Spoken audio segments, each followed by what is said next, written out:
afternoon, everyone. I'm John Barela, the CEO and president of the Borderplex Alliance, located in El Paso. So it's my honor. There we go. It's my honor to host this panel with two very, very distinguished gentlemen. And first I'll introduce the person who really needs no introduction. Neither of them do, but I'll be brief. George P. Bush.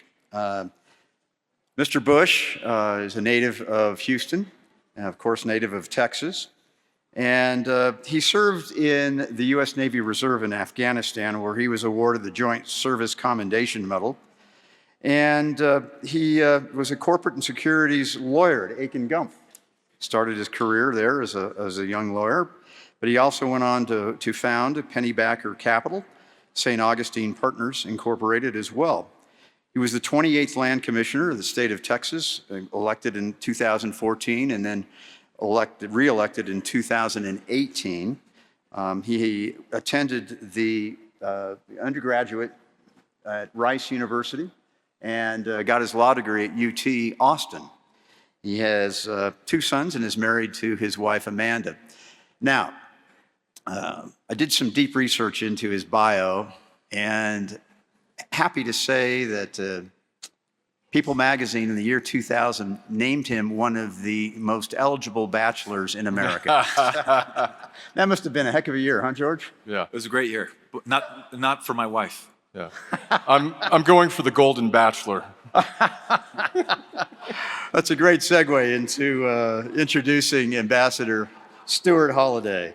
Ambassador Holliday has a long and distinguished career of service to our country as well, the United States. He is educated very finely at Georgetown University's School of Foreign Service, got an MA at the London School of Economics, and he served Governor Bush in Texas as a senior advisor working on economic development and international affairs. He's now the CEO of Meridian International, the leading diplomacy nonprofit, in my opinion, in the world. He does a great job leading that organization. He served as the U.S. Ambassador for Special Political Affairs at the United Nations, and he was the Assistant Secretary of State, serving many years in that regard. He also served in the U.S. Navy Reserve, Operation Desert Storm, and he too received the Joint Service Commendation Medal. Ladies and gentlemen, please welcome them both.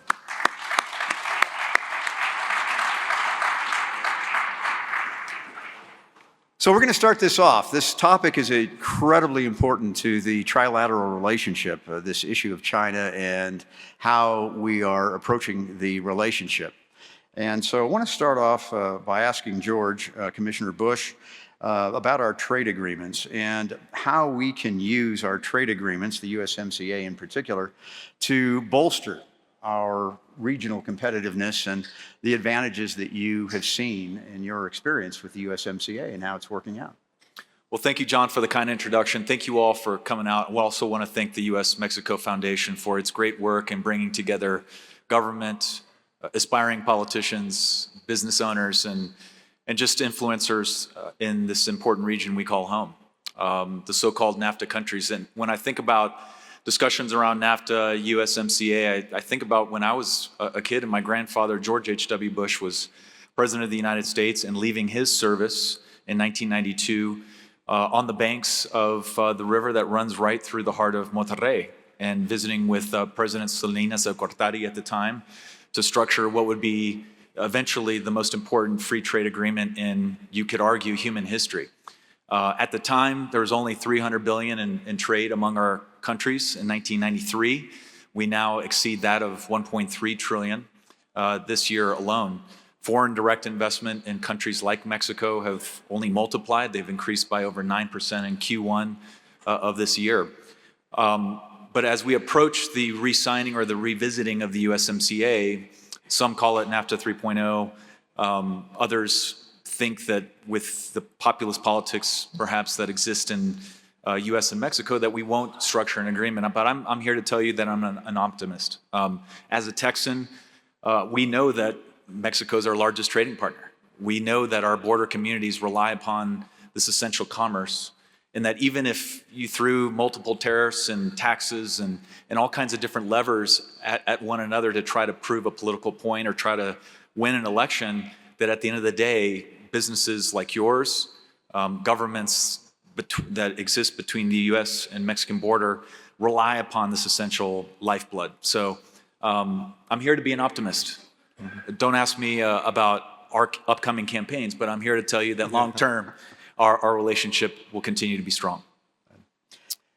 Ambassador, your experiences now, not only at Meridian, but your experiences in government have given you a very unique perspective on the DC scene and the climate that's going on right now in DC. And from your perspective, there's a variety of thoughts about the U.S. China relationship, various thoughts about free and fair trade. Can you give us all a view of the spectrum that you're experiencing right now in the debate that you're seeing? Sure, John. Well, first of all, I'd also like to thank the foundation, and it's great to be up here with George, his grandfather, his uncle, and I brought my resume for when he's elected president of the United States.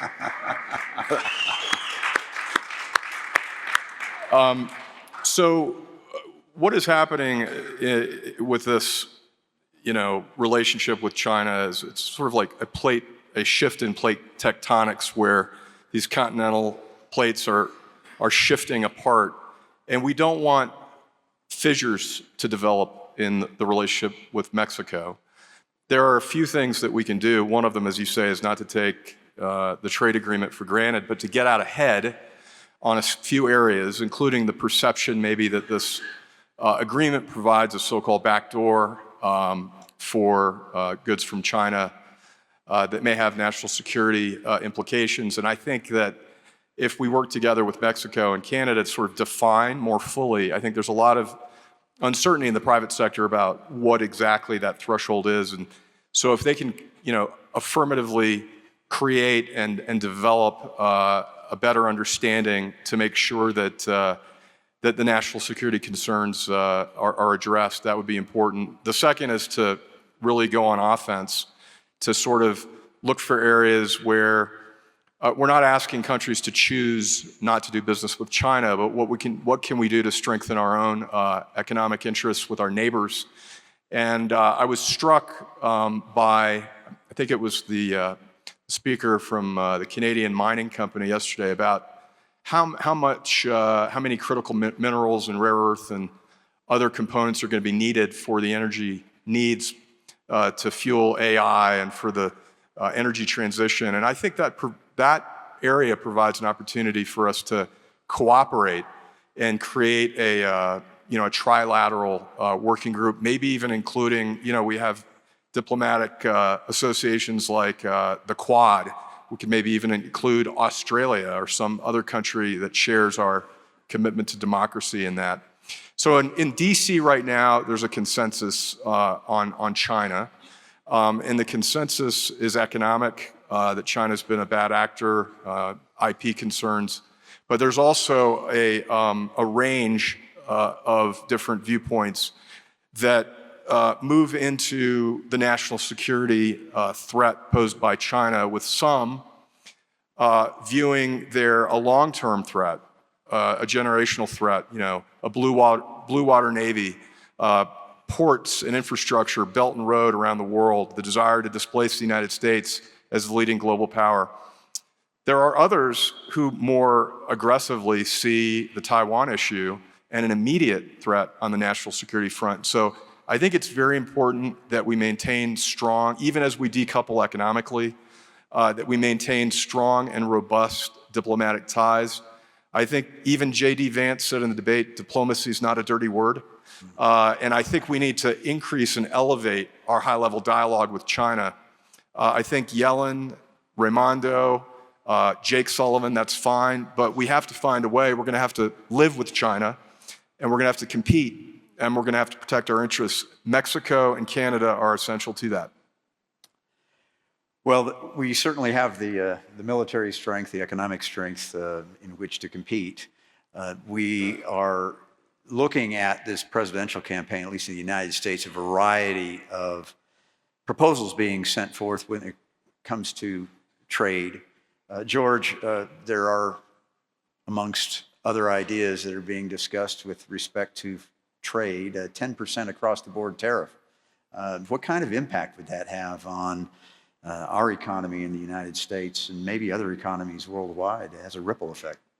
Well, a lot of fiscal conservatives in the States have, namely led by periodicals like the Wall Street Journal, have been modeling out with work with Morgan Stanley, Goldman Sachs, and modeling what, say, a Trump suite of tariffs would look like at across the board 10% tariff on all goods coming in and 60% on China.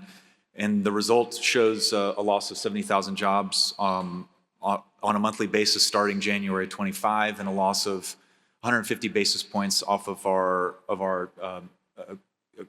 GDP. So, these are serious consequences, and I think for politicians like, say, myself and others in the room, it's about explaining to working class Americans and Mexicans the benefits of trade.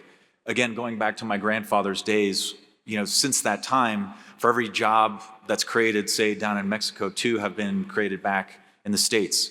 Roughly $10,000 of disposable income is created through agreements like NAFTA and USMCA for U.S. citizens. And so there's a disconnect politically in terms of explaining the benefits of these agreements for everyday working Americans, how they've made life so much easier that sometimes we take for granted. Yeah. And of course, a 10% tariff runs counter to the spirit, if not of course, the letter of the USMCA and the agreement. So it'd be tough. Ambassador? I was just going to add that from my UN days, that there was always talking about sanctions, and that the threat of sanctions worked, but sanctions didn't work. And I think tariffs are the same way. I think they also send a message that I think a lot of countries view trade not just as an economic function of an economic relationship, but as a statement of how the United States thinks of their country. And there's got to be a better way to get better and fairer trade agreements without resorting to tariffs. I think there has been, unfortunately, a failure on both parties to take up the trade agenda, and I think it's costing us and hurting us, whether it's not doing TPP or creating friction with our allies at a time when we need their support on national security issues. So I think it's not a great idea, and I think the statistics that George pointed out are pretty sobering. Yeah. Indeed. The question that I have next for both of you is this 6-year review of the USMCA, speaking of which. That has been a common theme and a very common element of all the panels that I've attended today here at the forum. I like to take a little different angle and ask both of you, these tariff ideas, these protectionist ideas, signal a retreat of bilateral relationships, not only diplomatically, in my opinion, but of course economically. We have the 6-year review. The question is, this retreat, their perceived retreat with tariffs and protectionism, what kind of vacuum does that create for adversaries of the United States and really adversaries of the North American liberal democracies, the ideas that we have of freedom, et cetera? What does that retreat mean as we talk about these tariffs? We'll start with the ambassador first on that question. Sure. Well, it's become a cliche, but we are at a historic inflection point with the world dividing really into 2 visions of the future. A vision of hope, of democracy, of shared values, of rule of law, and one that is propelled by a dark autocracy that we would have thought would have been over in the late 1930s, 1940s. And so we need friends, we need allies who share, the United States helped create the UN, we helped advocate, we rebuilt Europe after the war, we advocated for the WTO, the creation of all these international institutions, and we can't afford to let that all wash away. So I would say that the cooperation that we're talking about here in our North American community is absolutely essential. But I don't think we should be looking at this as zero sum with APEC or the EU. We need to work with those partners as well. And so some of you were probably at the Eurasia group presentation yesterday, and I left kind of depressed. But like George, I'm an optimist. And there's an interesting phenomenon when people are talking about where the world's going. They act like it's a unavoidable occurrence that's going to take place without any kind of human intervention. And I think the right kind of leadership, the right kind of political leadership in the U.S., in Mexico, in Canada, and in the democracies is essential to keeping this incredible architecture that we've built and we've helped build and that we've shared for our next generation. George? Yeah, I would say that conceding ground will just allow our competitors to pick up more bilateral agreements. You see this through the actions of the Chinese, and really when you look at foreign policy, there's hard power and there's soft power, and when we talk about trade agreements, we're talking in the context of soft power, and the Chinese have really strengthened their diplomatic game, so to speak, with bilateral agreements up and down the Western Hemisphere, with Europe, stealing business, honestly, from this region. Last time I was in Saltillo, actually, with several of my colleagues and visiting an industrial park, and was expecting all U.S. companies. There was a big announcement of Elon Musk with Tesla, $5 billion investment. And this park was devoted to battery storage technologies to feed GM and Tesla. And I walk into the room and I see a Chinese flag. There's a huge Chinese delegation basically taunting me, saying, we're gonna beat you Yankees at your own game, right? Just 80 miles from the border. So not enough Americans, I think, understand that. A lot of Mexican business leaders that I talk to prefer to do business with the U.S. side. But if I could quickly go back to the hard power element, and as a Navy guy, and I know Ambassador feels the same way as well. Go Navy. And I've got to brag on him, by the way. Both of his boys are entering the Naval Academy and serving in the Marine Corps, so we thank them for their service. But the Chinese in the last 4 years have literally doubled the size of their Navy. They are the world, by a factor of 200 to 1 to U.S. shipbuilding capabilities, now exceed the war-making capacity of the United States. They've built 2x the armory for their ballistic missile, in addition to acquiring defense technology 5 to 1 versus U.S. born intellectual property. So we can't, when we're talking about soft power, we can't lose sight of what they're doing from a hard power standpoint as well. Yeah, indeed, some of the things that are going on in the South China Sea are quite frightening, actually. They're near misses with the Philippines and other countries. So that is a very, very scary situation. Ambassador? Well, I was just going to add that space is another domain where we are seeing China militarize and, invest a lot. And of course, we know how communications are essential, intelligence collection's essential. Again, it doesn't mean that war is inevitable with China, but it means that we have to invest as well in maintaining a technological superiority and not take any of this for granted. Well, Ambassador, you've been really involved in these issues over your career. You raised some interesting points with some of the things that you've said and what George has just said. And we talk about hard power and diplomatic power, economic power.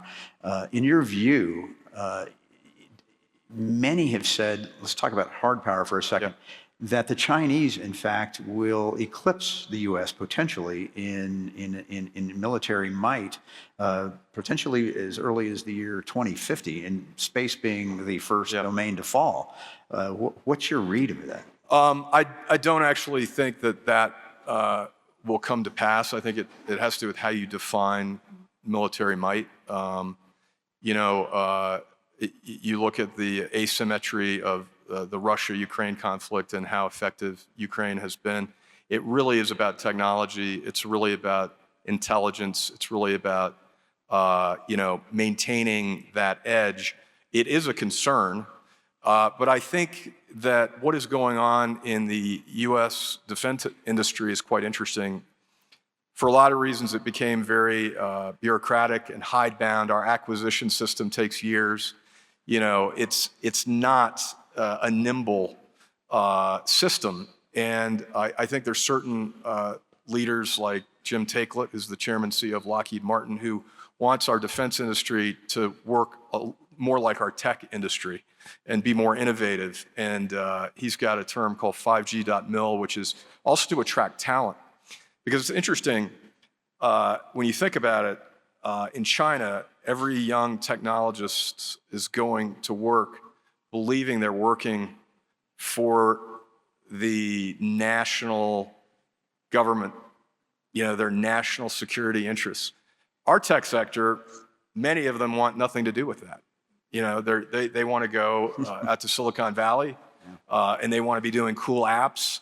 And so we have to import and take the best of our innovative technology and our young talent. And that means actually also people from everywhere, not just from the United States, but to work on that. I did want to just make one last point, which is the U.S. needs to do a better job in being present internationally.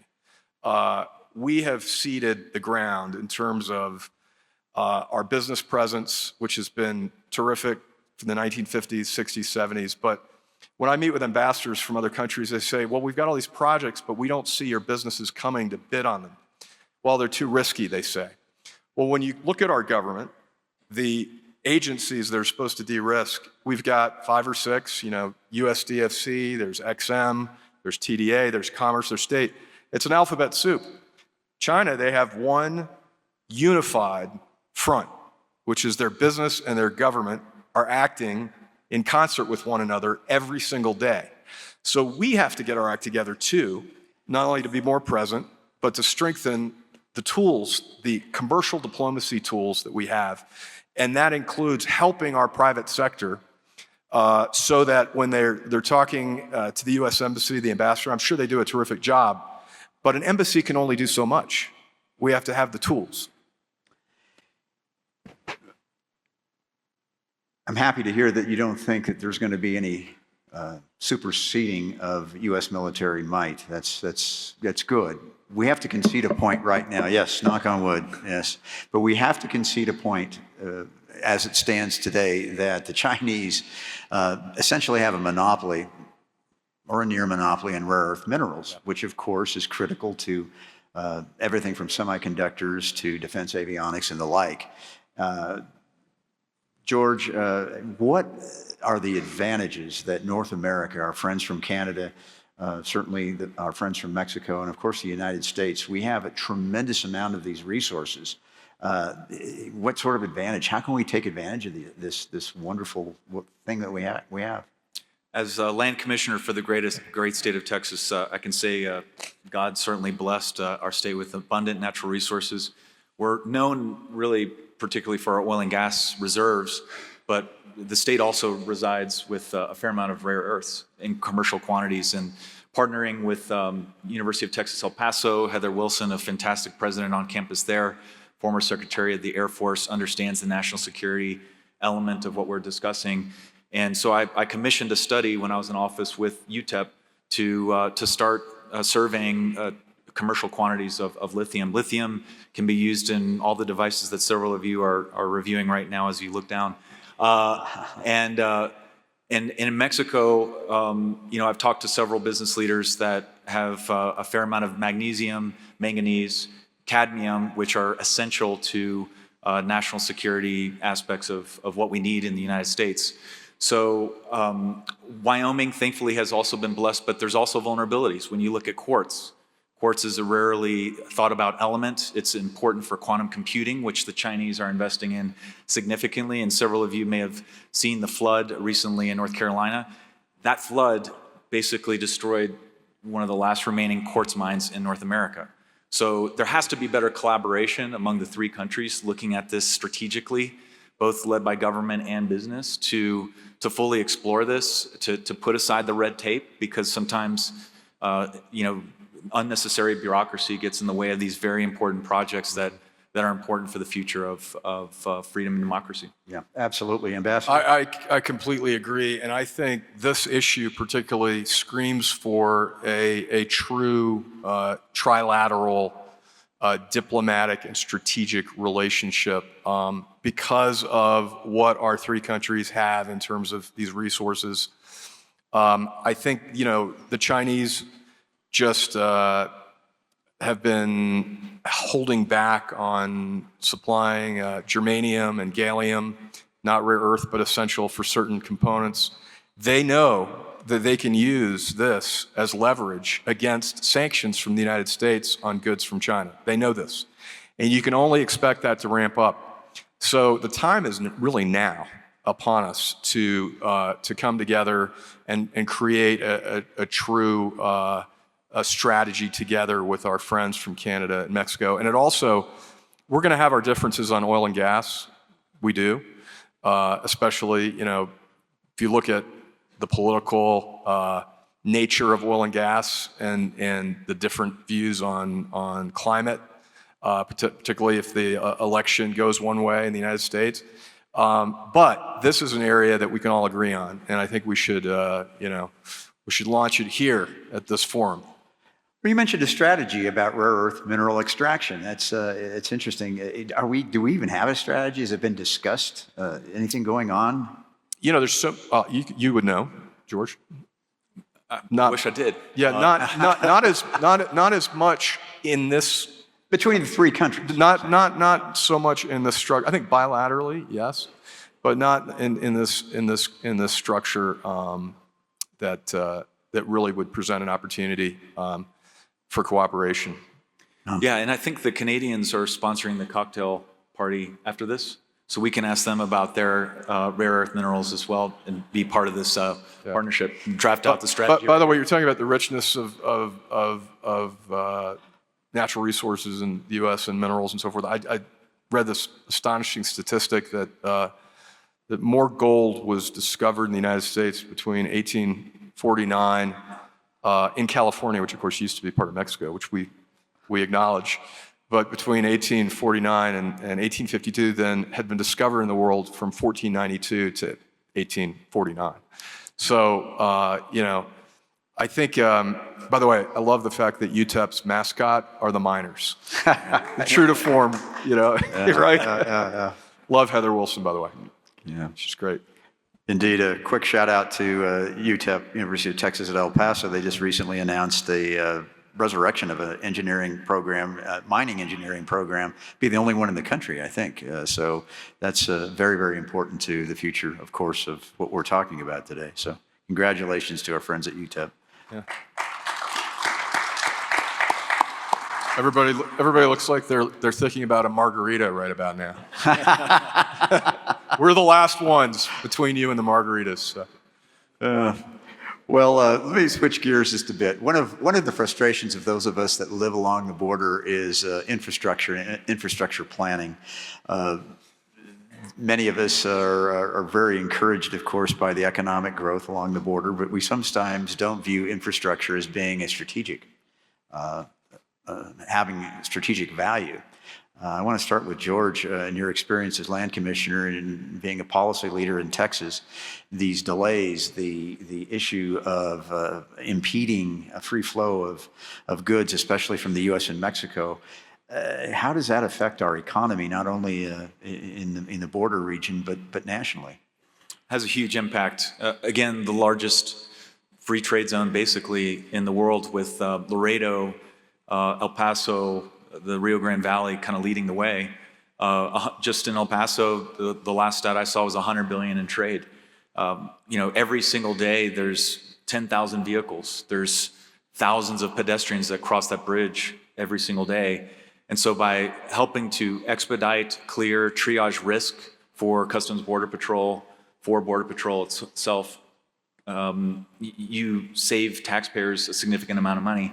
One estimate shows that we, on our side of the border, are basically behind about $6 billion in CapEx to continue widening bridges, building highways. Many of the ports of entry into the U.S. are still from the Eisenhower era.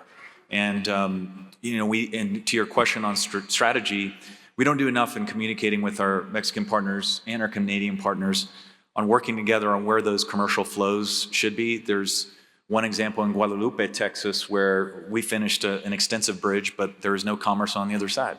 Wow. And I believe there was one Mexican bridge down in the valley that doesn't get a lot of commerce. But one example, in full transparency, as a lawyer, I represent the city of Roma. And I just want to throw this quick case study out to you. Roma is located right in between Laredo and McAllen. So two trade behemoths, right? It's a sleepy town, has its original bridge from the Eisenhower times, can still push through 1,000 18-wheelers, but yet, and it's closer to Apodaca Industrial Park in Nuevo León than any other port of entry, but yet it's not used.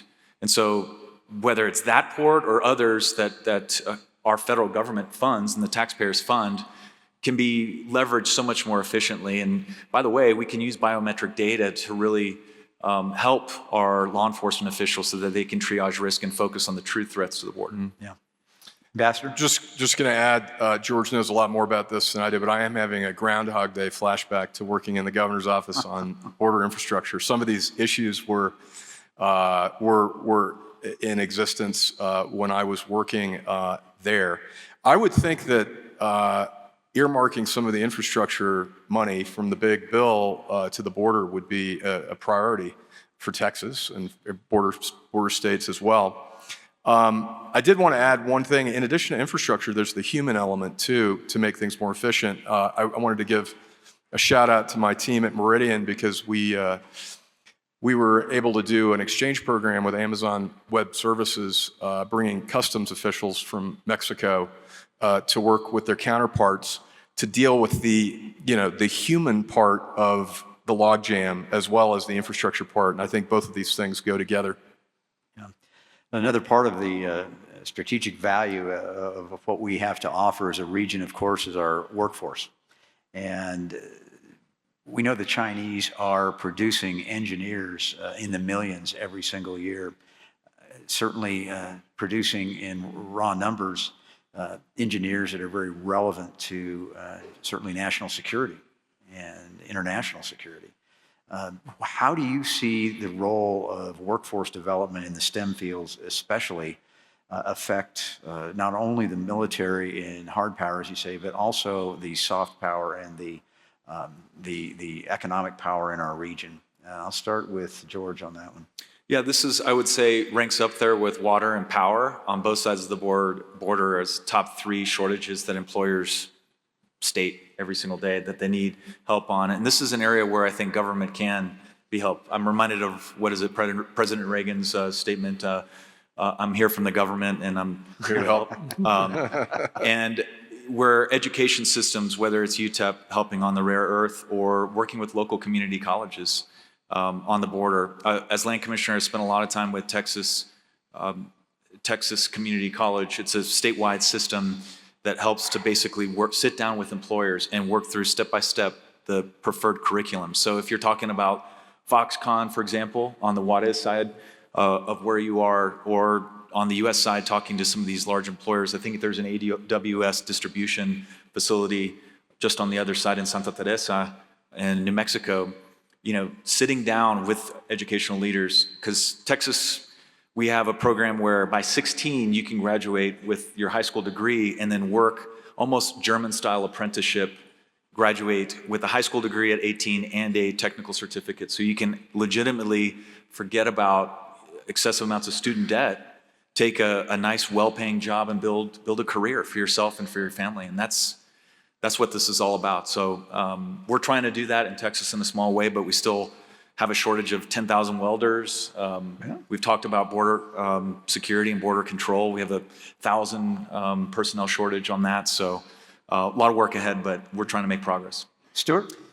Yeah, it's critically important. And again, when I was working for Governor Bush, I was tasked with working with Michael Porter from Harvard on a 10-year plan for Texas. And we had 17% unemployment in the Valley and South Texas, and we had 98,000 STEM jobs up in the Metroplex and in North Texas, and the state really needs to take stock of its approach to supporting its workforce development.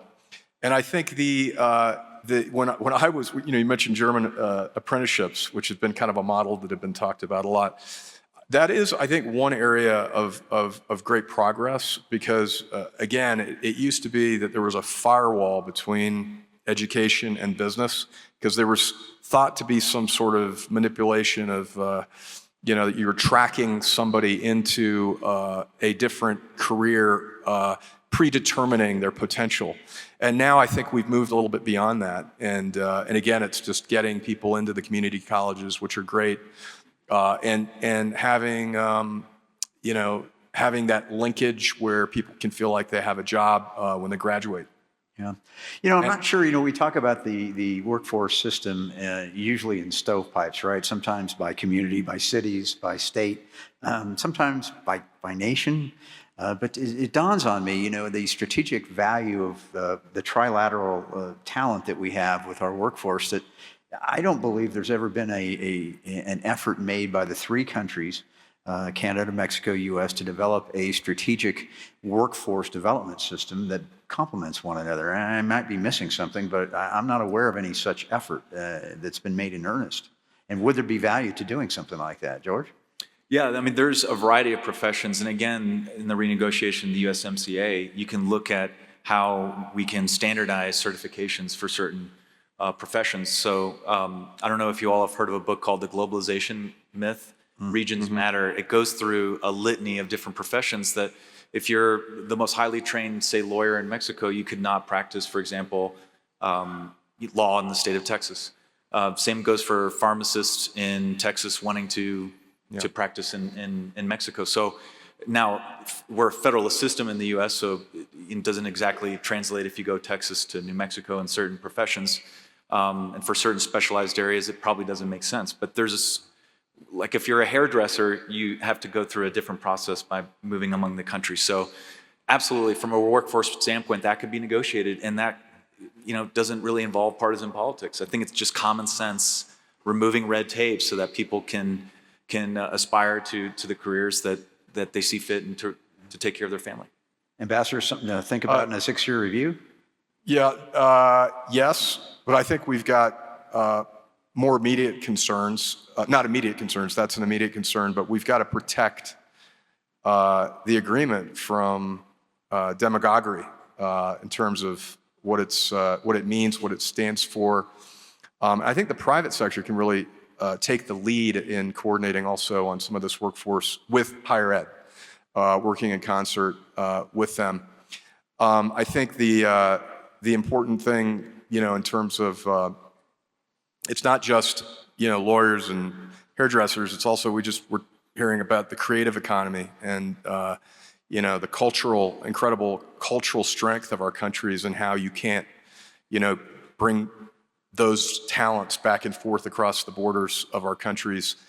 And that's why I think a bipartisan immigration bill is also so important, to kind of calm the waters a little bit on this flow of people, so that we can have the people who should and want to and need to go places to work constructively be able to do so. Yeah.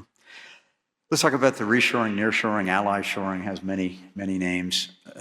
The phenomenon is real. I mean, it's happening. Our organization, of course, is charged with industrial recruitment for our region, and we're seeing firsthand the number of companies looking to expand or relocate, primarily from Asia. We're seeing some European interest now as well.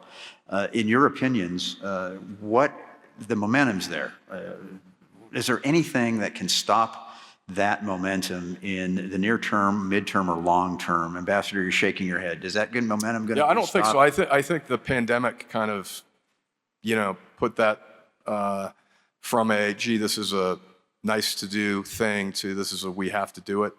That experience, if you think back to that, and the incredible discovery of our supply chains were vulnerable, and they've always been vulnerable. So no, I think I don't necessarily think it means, they talk about deglobalization. There's plenty of international trade and commercial activity that can that can take place to benefit everyone. But I do think that given where we're going and given the risks to supply chains, that this is something that will continue into the future. George? I do have concerns as it relates to power. I know there was an energy panel that visited earlier, and in visiting with several American energy professionals that are here for the conference, just reminded that, and this could be part of USMCA as well, or NAFTA 3.0, is hardening our energy infrastructure. The fact that, look at our Texas ERCOT grid, it's very delicate. Our demand picture goes from 83 gigawatts per hour to 120 by the end of the decade. We need to get more supply online, and we need to have flexibility with some of the larger states in northern Mexico. Right now, there's only about 400 megawatts that connect between ERCOT and the northern Mexican states, and then out of the national grid, an additional 800 megawatts. 1.2 gigs only powers a few thousand homes. That's not going to really cut it. And if you look at AI, when you throw in that element and the data center usage and power required for that, Morgan Stanley estimates that power needs globally will increase 3x by the end of next year. So there's a lot there that could restrict investment in northern Mexico in the U.S. I think the good news is that if there's a region that can bear that burden, it would be us, since we're essentially energy independent as a region when you look at fossil fuels, hydrocarbon energy, including renewables that can help power this infrastructure. And, like I said, when I visited Saltillo, whenever I travel around Mexico, it's the Asian companies themselves that are putting significant manpower and serious capital investment, like the Foxconn plant, 20 million square feet of warehouse space right there on the other side of the border. That's a huge deal. Yeah. Well, we have 3 minutes left, so I'm going to go off script a bit.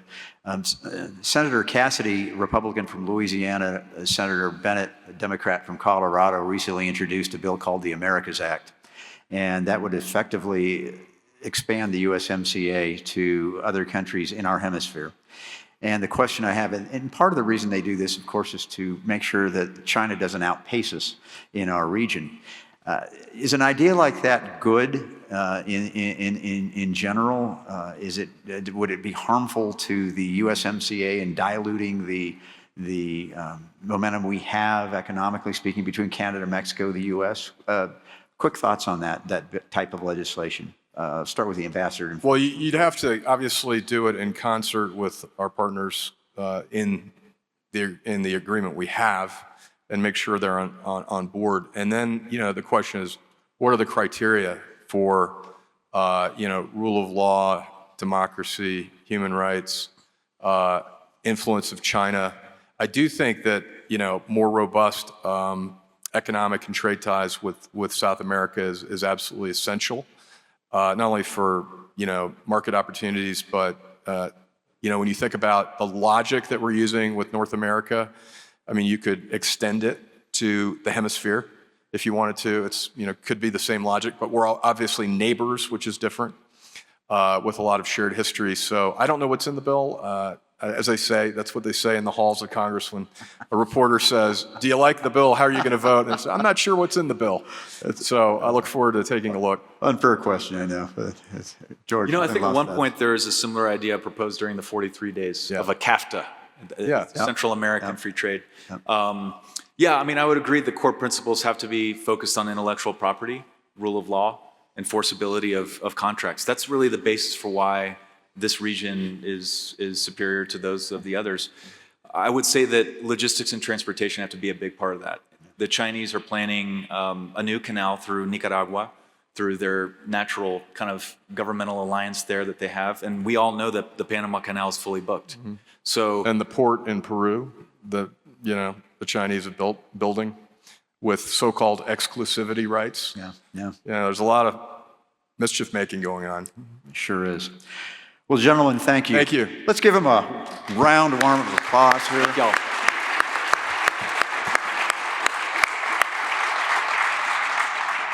I think it's time for a cocktail. There we go. Thank you all very much for being here, and thank you again, gentlemen, for being here. Great discussion.